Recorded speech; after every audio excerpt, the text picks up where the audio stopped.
Gold hit $4,737 per ounce. Silver hit $96.57. That's a 49-to-1 ratio. But here's what precious metals dealers don't tell you. Historically, silver trades at 15-to-1 to gold. When that ratio corrects, and it always does, silver doesn't just double. It explodes 300% while gold stays flat. You're watching the greatest precious metals arbitrage opportunity in 50 years. I'm not a financial advisor. This isn't financial advice. This is mathematical pattern recognition based on centuries of gold-silver ratio data that proves one of these metals is dramatically mispriced. By the end of this video, you'll understand exactly why silver's $96 breakout makes gold look expensive, not cheap. Let me show you the numbers that prove silver is the better buy right now. January 22nd, 2026. Silver set new all-time high at $96.57 per ounce. But here's what makes this explosive. That's only the nominal record. The inflation-adjusted high from 1980 is $194.42 in today's dollars. Silver isn't expensive. It's still 50% below its real purchasing power peak.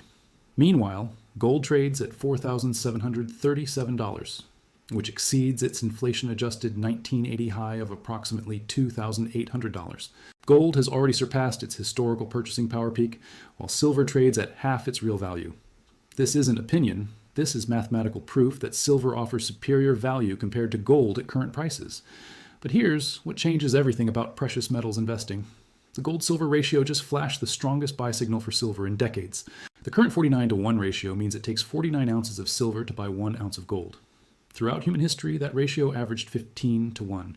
The Roman Empire officially set it at 12-to-1. The U.S. Coinage Act of 1792 legally fixed it at 15-to-1. When governments and markets maintain 15-to-1 ratios for thousands of years and suddenly it spikes to 49-to-1, that's not new market reality. That's temporary dislocation that always corrects. And when it corrects, silver doesn't rise gradually. It explodes violently. Here's the mathematical proof that silver outperforms gold during ratio corrections. 1980, gold hit $850. Silver hit $49.45. That's 17-to-1 ratio near the historical norm. Silver gained 2,400% from its 1971 low, while gold gained 2,300%. When the ratio normalized, both metals performed similarly. 2011, gold hit $1,900, silver hit $48.70. That's 39-to-1 ratio. Still elevated, but closer to historical norms. Silver gained 1,200% from its 2001 low, while gold gained 650%. Silver dramatically outperformed because the ratio was correcting toward historical levels. 2026, gold at $4,737, silver at $96.57. That's 49-to-1 ratio, the most extreme since the 2020 COVID panic. If the ratio corrects to just 30-to-1, silver reaches $158 while gold stays flat. If it corrects to 15-to-1 historical norm, silver reaches $315 while gold remains unchanged. The mathematics are undeniable. Silver offers 200 to 300% upside through ratio correction, while gold offers minimal upside at current levels. But here's what makes this opportunity even more compelling. Silver's industrial demand gives it fundamental support that gold completely lacks. Industrial applications consume 59% of annual silver production. Solar panels, electric vehicles, electronics, and data centers require silver for technological functionality that cannot be substituted. Gold's industrial demand? Less than 10% of annual production. Gold is purely monetary, and jewelry demand that can be delayed indefinitely during economic uncertainty. When economic growth accelerates, silver benefits from both industrial demand growth and monetary demand. Gold only benefits from monetary demand, while industrial users compete for limited silver supplies. This dual demand structure means silver has higher upside potential during economic recovery, while offering equal downside protection during crisis periods.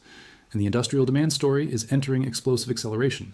Global solar capacity forecast to reach 665 gigawatts in 2026, consuming 120 to 125 million ounces of silver annually. Electric vehicle production of 14 to 15 million units requires 70 to 75 million ounces. Data centers and AI infrastructure add another 15 to 20 million ounces. That's over 200 million ounces of annual industrial silver consumption that grows regardless of investment demand. This industrial floor provides fundamental support that gold simply doesn't possess. Here's what really separates silver from gold: supply constraints that create scarcity premium. Silver mine production, 844 million ounces annually, with only 2% growth in 2024.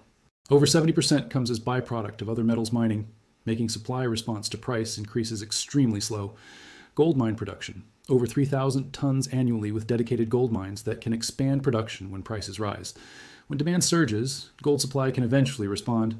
Silver supply cannot respond quickly because it depends on copper, lead, and zinc mining economics that operate independently of silver prices. This supply inelasticity means that silver prices must rise dramatically to balance supply and demand, while gold prices face eventual supply response that caps upside potential. But here's the game changer that makes silver unstoppable.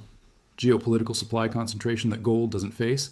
China controls 60 to 70% of global refined silver supply and implemented export restrictions January 1st, 2026. Only state-approved Chinese companies can export silver with special government licenses. Gold mining is globally distributed across multiple continents with no single country controlling dominant supply. China, Russia, Australia, Canada, and the United States all produce significant gold quantities. When China weaponizes silver supply through export controls, global prices spike immediately. No similar supply concentration exists for gold, meaning geopolitical premiums favor silver over gold. And the export restrictions are already creating dramatic price differentials between regions, with Shanghai buyers paying $10 plus premiums over Western spot prices. Let me show you exactly why silver's storage and accessibility advantages make it the superior precious metals play. Gold at $4,737 per ounce requires $47,370 for a 10-ounce position. Silver at $96.57 requires $965.70 for the same 10-ounce position. For most investors, silver offers affordable precious metals exposure that gold prices now prohibit. Storage costs scale with value, not weight. $50,000 worth of silver costs the same to store as $50,000 worth of gold in professional vault facilities. But silver's lower price per ounce allows smaller investors to access precious metals protection previously available only to wealthy individuals. Liquidity advantages also favor silver during currency crisis scenarios. Small denomination. Silver coins facilitate local commerce and barter more effectively than high-value gold coins during system breakdown. When $96 silver coins circulate more easily than $4,737 gold coins for everyday transactions, silver becomes the practical monetary metal for normal commerce. Here's the historical pattern that proves silver explosions are cyclical and predictable. 1979 to 1980. Silver exploded from $6 to $49.45, gaining 724%, while gold gained 650%. Silver outperformed during the monetary crisis that destroyed currency confidence. 2001 to 2011. Silver surged from $4.50 to $48.70, gaining 982%, while gold gained 560%. Silver again outperformed during the post-dot-com, post-housing bubble monetary expansion. 2020 to 2026, silver rallied from $12 to $96.57, gaining 705%, while gold gained 140%. Silver is dramatically outperforming during current monetary expansion and industrial demand explosion. The pattern is consistent. During monetary crisis periods, silver outperforms gold by 2 to 1 to 3 to 1 ratios because industrial demand combines with monetary demand while supply remains constrained. We're currently in the third major silver explosion cycle, and historical precedent suggests it's not finished. But here's what makes this cycle fundamentally different from 1980 and 2011.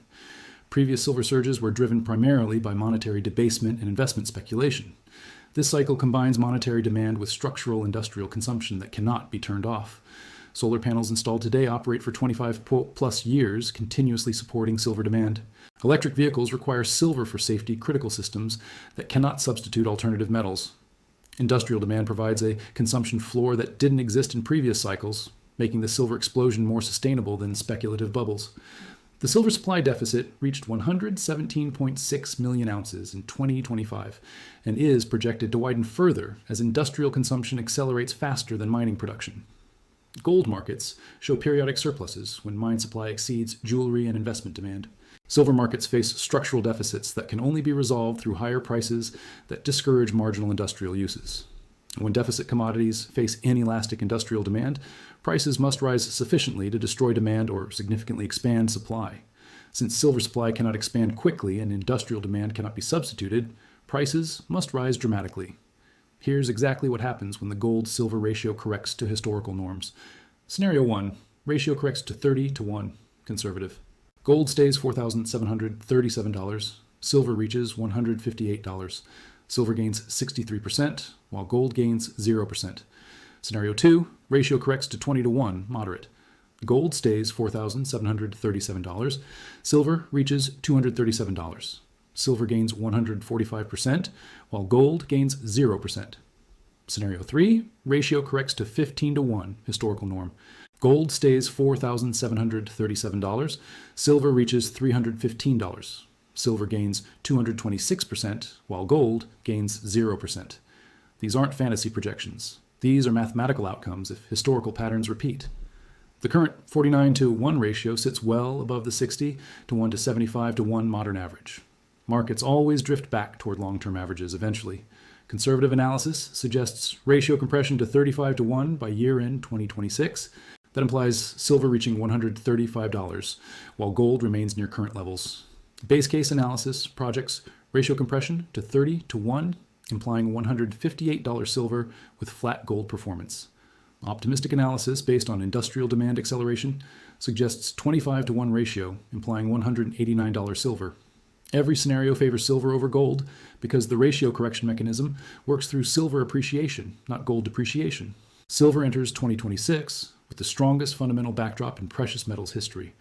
Record industrial consumption, structural supply deficits, geopolitical supply controls, and extreme ratio dislocation create perfect conditions for explosive outperformance. Gold enters 2026 already expensive relative to historical purchasing power, with limited industrial demand growth and abundant global supply from multiple producing countries. When one metal offers 200 to 300% mathematical upside through ratio correction plus industrial demand acceleration, while the other offers modest upside from already elevated levels, the choice becomes obvious. Silver at $96.57 isn't expensive. It's the bargain of the precious metals complex. You're witnessing the final stages of the greatest precious metals arbitrage opportunity in 50 years. Historically cheap silver versus historically expensive gold, with mathematical certainty that the ratio must correct. The question isn't whether silver outperforms gold. The question is whether you position before the ratio correction accelerates toward its inevitable mathematical conclusion. When governments fixed silver at 15 to 1 for millennia and markets suddenly trade it at 49 to 1, that's temporary distortion, not new paradigm. Silver at $96.57 represents the final opportunity to buy before ratio correction forces prices toward their inevitable mathematical equilibrium destiny through pure mathematics alone.